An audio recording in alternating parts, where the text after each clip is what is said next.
Imagine getting a raise. Your boss calls you into the office. You've been working hard for months, maybe years, and finally the number changes. Your salary jumps from $70,000 to $85,000 a year.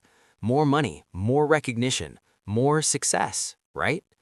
But 5 years later, something strange happens. Your bank account is still empty. Your credit card balance is larger than ever, and somehow you feel more financially stressed than before the raise. So what happened? How can earning more money quietly make someone poorer over time?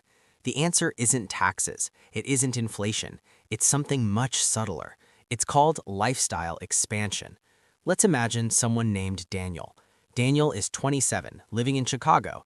He works a decent job in marketing and earns $70,000 a year.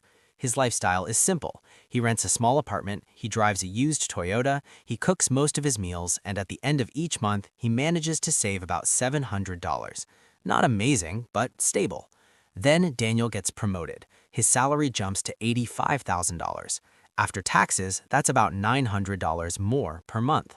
At first, Daniel plans to save it, but slowly things start to change. First, the apartment. Daniel thinks, if I'm making more now, maybe I deserve a nicer place. So he upgrades from a $1,200 apartment to an $1,800 apartment. Then comes the car. His old Toyota works fine, but his coworkers drive newer cars, so he leases a $40,000 SUV. Monthly payment, $520. Then smaller upgrades start appearing. Better restaurants, more weekend trips, new clothes for work, streaming subscriptions, food delivery instead of groceries. Nothing extreme, just slightly better versions of everything. And that's the key. Lifestyle inflation doesn't happen in one big decision. It happens through dozens of small upgrades. Daniel's raise.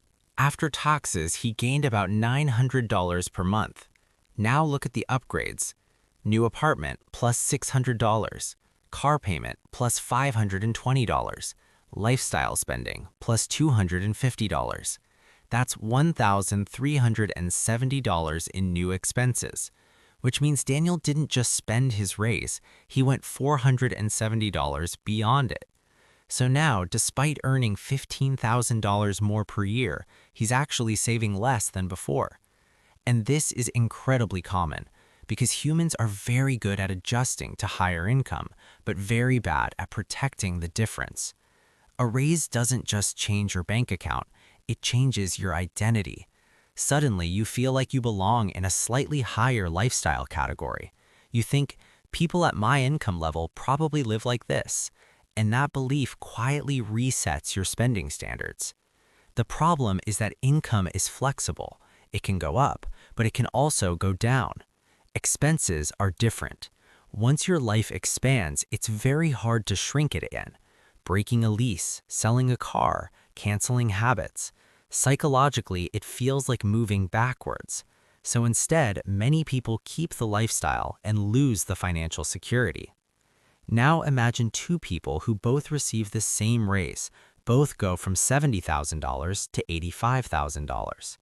Person A upgrades everything. Person B keeps their lifestyle mostly the same. Person B saves that $900 per month. Invested in simple index funds earning around 7% per year, that becomes roughly $150,000 in 10 years. The income was identical, but one person built assets while the other built expenses. And over time, that difference quietly becomes the real wealth gap.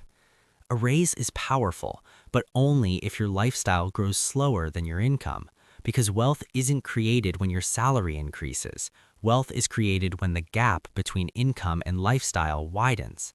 And ironically, the people who look the richest after a raise are often the ones who become the poorest later, not because they earned too little, but because they spent just a little more than the raise. The next time your income increases, ask yourself one simple question: did my wealth increase or just my lifestyle?